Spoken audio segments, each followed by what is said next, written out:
and they're ready to turn the burner on and melt all the oils. Next, I'm going to be mixing the lye water while those are melting. I first have to put my scale down to where I need it to when I put my pan on, it goes to 0. That way I back it down and I can start. So for this batch I have to have, okay, I have to add my water, 4 pounds and 15 ounces. So I'm going to go to the sink and add my water.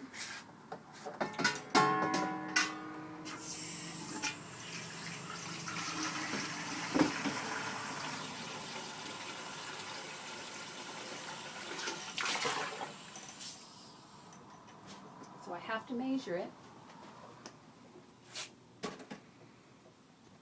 Okay, I've got a little bit too much, so I have to take some out. Usually I get less,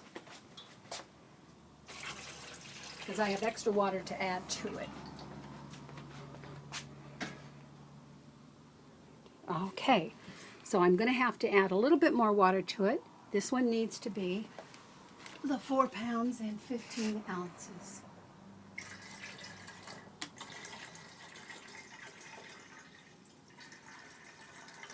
There's that. Okay, next we're going to be adding the lye to the water. You always add lye to water. So first of all, I have to get my glove.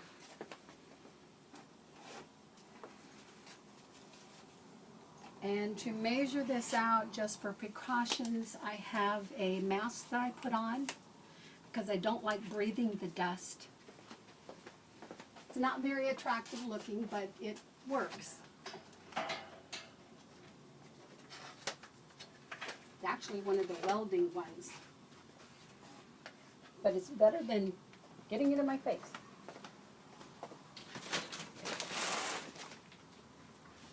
This is the lye down here. And you can see I buy it in a 50-pound container, and I do have my measuring cup that I leave in there.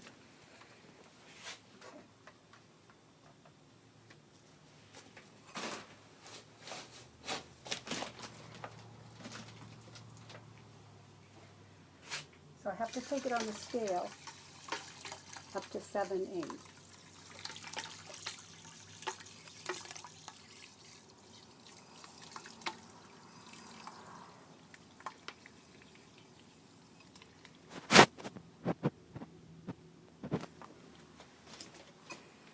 Now I can take that off because it's hot.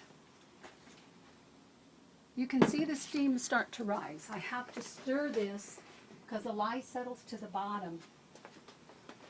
When you add lye to water, it goes up to 200 degrees.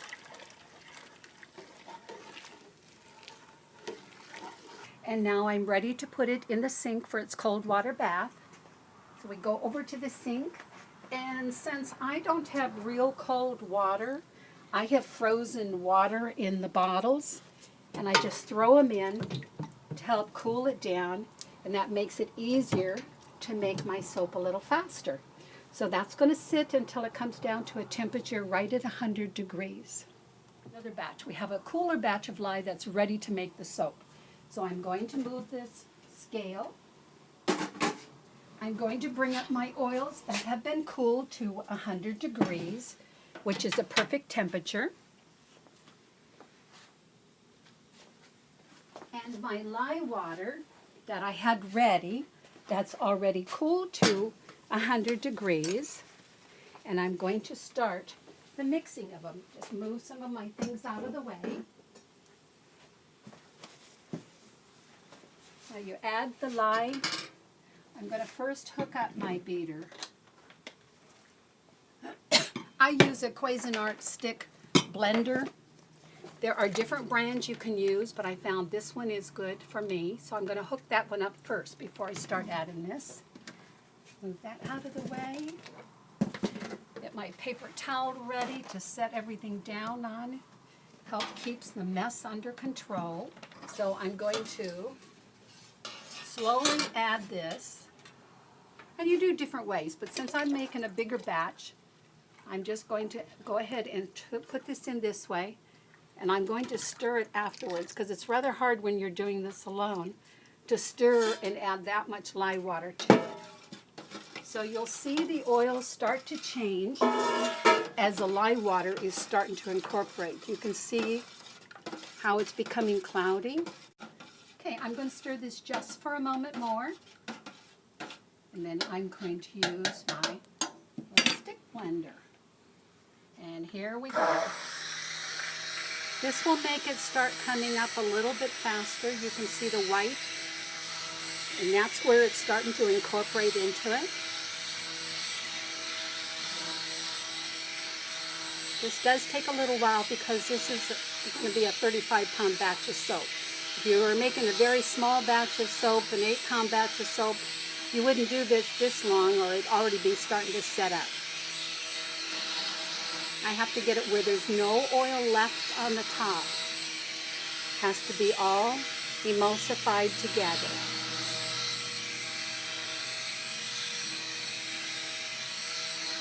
It's funny, the very first batch of soap I made, the lady that I had read her book, and she said, you have to stir it slowly and you have to keep going. I stirred that first batch of soap for an hour and a half.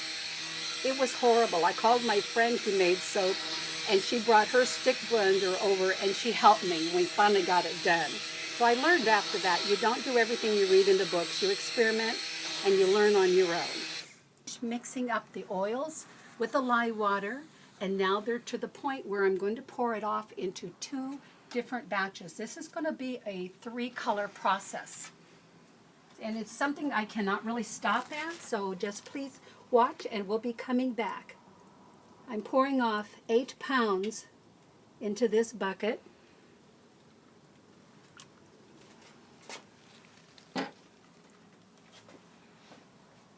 And 8 pounds into my next bucket, and it's already starting to thicken. Ah, not good.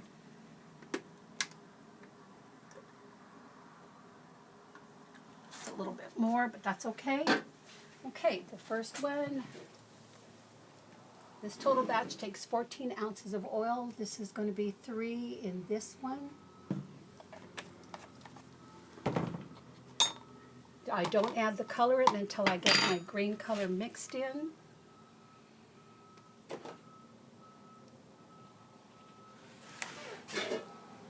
I use my whisk to mix up the powdered colorant.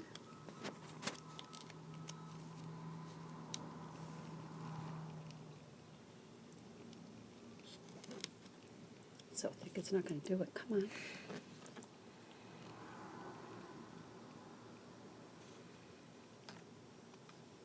Just get it going, and then I can add it by the spoon.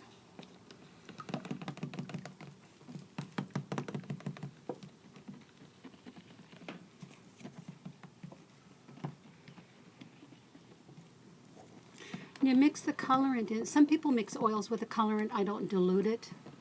I just go ahead and mix the colorant in it. And then I'm going to add it to this one. Use my spoon to stir it in.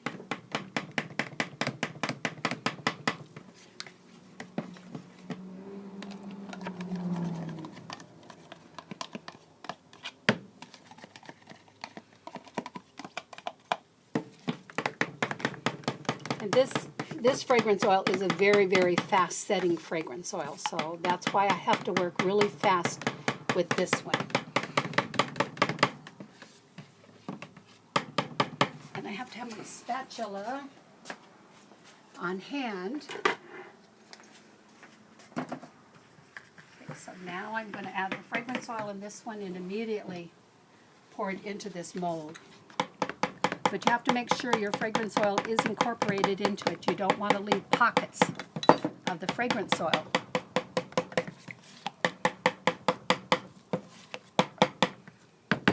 In the batch, the soap is already ready. I have to add this to it. So we have an orange area. And the soap is getting pretty thick. This is when we cannot stop at.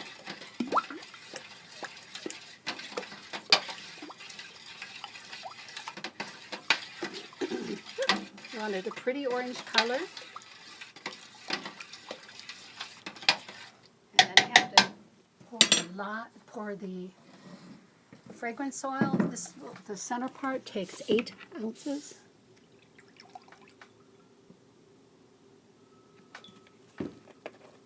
We have to make sure the fragrance oil is all incorporated into it.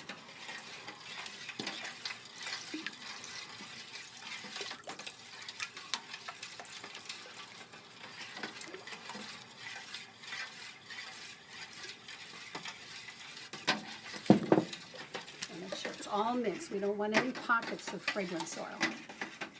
And then this will be poured now.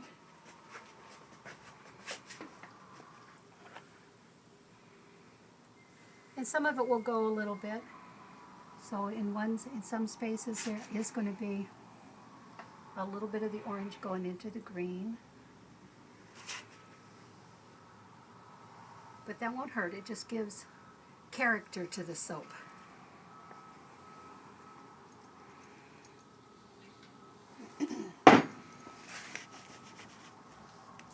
This is our third colorant. This is our green again. Remember, we have a 3-color soap: green, orange, green. So I'm going to measure out the 3 ounces that goes in this cup, that goes in this. Oops, got to put it in this side so I can see it. And I've got my colorant already in its container. Put some soap in it so I can mix it.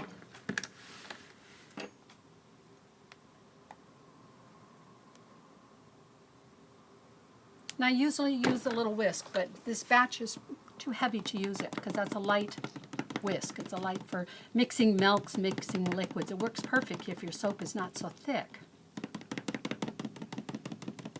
And this is just mixing up the green powdered colorant.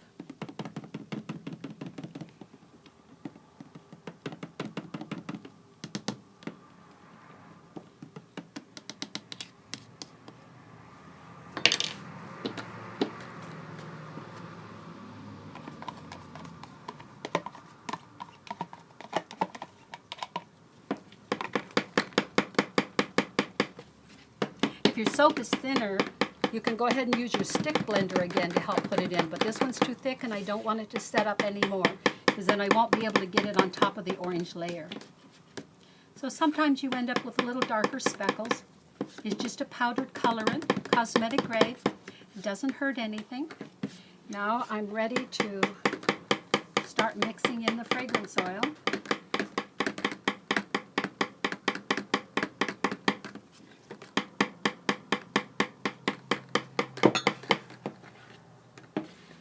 You want to make sure always blend it. You don't want any oil left on the top, and you don't want any pockets of fragrance oil.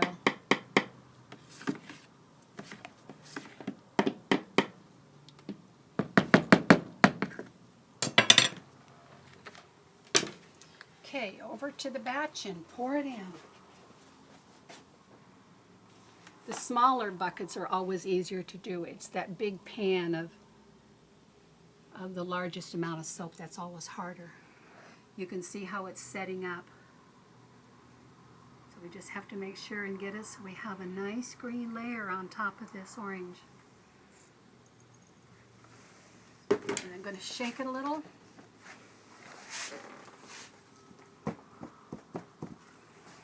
Take my paper out from down here.